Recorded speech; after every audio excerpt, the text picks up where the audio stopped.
Hey guys, it's your girl Tamika from LJ's Kitchen. So I wanted to show you how, I hope this is enough lighting.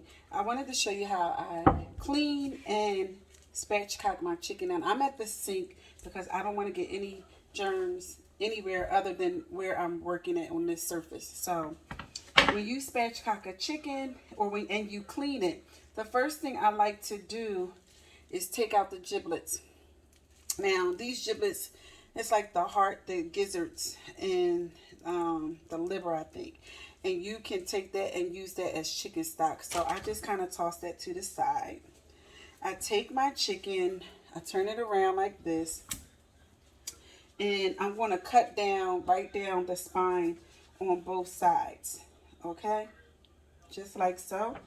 So I have my trusty scissors. You can also use kitchen shears. That you have. These are strictly for cutting through bones, so you can use a knife as well, and it cuts pretty easy if you have these chicken shears. And again, you can use your knife, but just be careful not to cut yourself. And then I kind of turn it around and I do the same thing on the opposite side. Cut right down the bone. Now this bone, this backbone, I like to do a couple different things with it, but we'll get into that later. But I like to use it for chicken stock. Okay, so now when I still clean this, and then I put this in a freezer bag with the rest of my with the rest of my backs, so that I can cook it. And I clean all of this gook out of here, and yeah, it's kind of gross, but I clean it all out and wash it up, and I'll show you what that looks like. And I put it in a bag.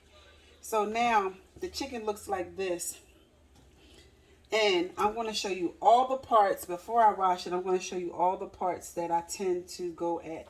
Now, when I want to spatchcock it,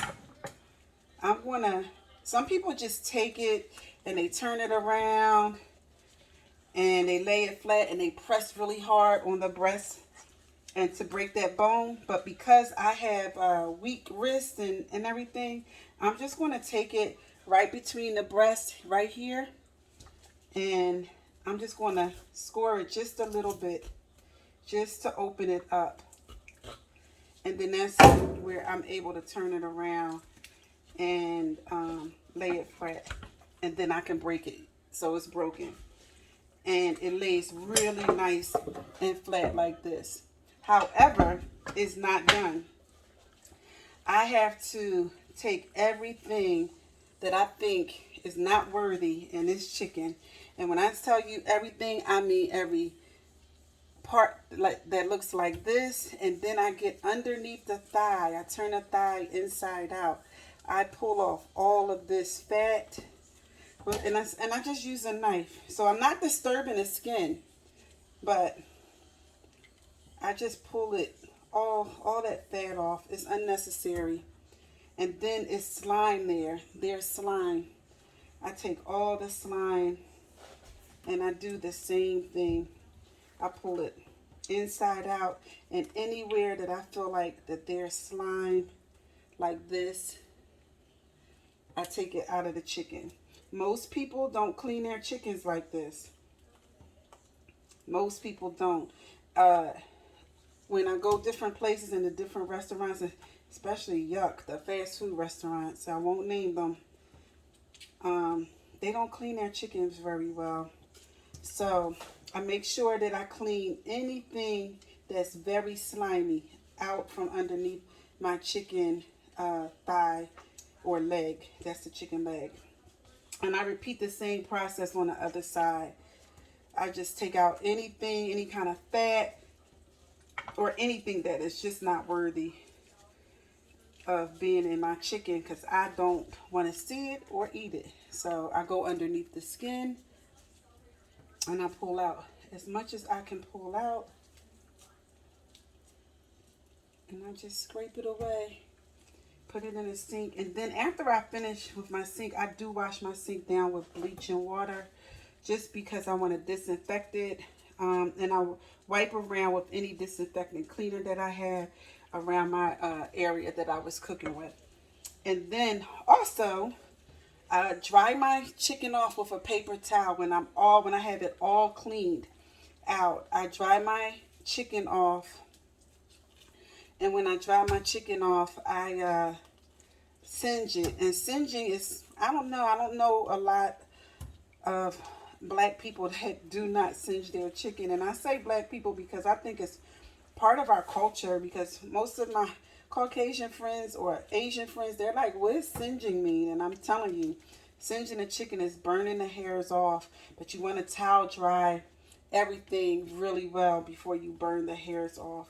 And you do that step after you clean your chicken, because after you cut away or get even underneath the skin, here where's the breast, I go underneath the breast and I feel for anything that I don't want there, like slimy stuff. If it's not slippery and slimy, I leave it. And this is how I clean my chicken. So the wings usually have parts of the wings will have like hairs and stuff like that on it. Sometimes around the leg area, the drumstick, you'll have to kind of scrape this part away, because sometimes there's like a yellow skin there, and most people don't clean that yellow skin. If I come to your house and I see yellow skin on the chicken, I'm not eating it. So I usually just go over with a knife and see if there's any yellow skin. This one doesn't have it. My other chicken, because I'm cooking 2 chickens, had it. And there you go. Now I'm going to wash this chicken up. And when I wash this chicken, I'm going to wash it, and then I'm going to put it in a bowl with lemons, and then I'm going to wash it again. Let me get rid of this. I'm going to get my bowl. This is my other chicken. It's cold water. Always use cold water with your chicken. And I just kind of take my lemons and I go around and I really wash my chicken. So this is the one that I previously did, but I go and I take my lemons and I wash my chicken with it. So this is what I usually do for cleaning my chicken. Some people use vinegar and water.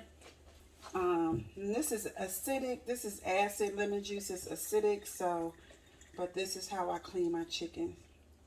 So when you spatchcock it, it looks really, really pretty, and it lays flat, and it allows your chicken to cook more evenly, or your turkey, because sometimes I'll spatchcock. There's a piece of lemon in there. Sometimes I'll spatchcock my turkeys as well. All right, so this is how a spatchcock chicken looks. I should have laid it on a plate. Okay, I'm your girl Tamika from LJ's Kitchen. I'm going to continue to wash up my chicken, and I just wanted to show you how I clean it and where to look at some of those spots where you want to get all of that gunk and slime off. So I'm going to rinse this off, wash this off, and then rinse it again, and then it's ready for seasoning. All right. So I'm your girl, Tamika. Bye for now. I always say bye for now, and I don't really mean it. But this is how the chicken looks when it's spatchcocked. And it cooks really even, because everything is evenly distributed. And remember, we broke that bone, so it helps that breast to lay even flatter. Okay? So there you have it. This is how I spatchcock a chicken and also clean it. Don't forget to singe your chicken, and don't forget to clean it well. I'm your girl Tamika from LJ's Kitchen. I'm going to tuck these wings when it's time to cook. Always tuck them behind. Don't forget to subscribe to my channel if you like what you see, and share and like this video. And help your family members for Thanksgiving. Clean that turkey and that chicken properly. All right, this is how it looks when I tuck it. Okay, cooks really evenly and those tips don't burn up. All right, so this chicken is going to be broiled. So in a couple of days, I'm going to I cleaned it, so now I'm going to um, have this prepped and ready for my cooking class in a couple of days. Okay, I'm going to freeze it because I don't want it to spoil in the refrigerator. And then we will season it up and everything. It looks good. When I have the other one, I have to wash and soak with the lemons. All right, bye for now.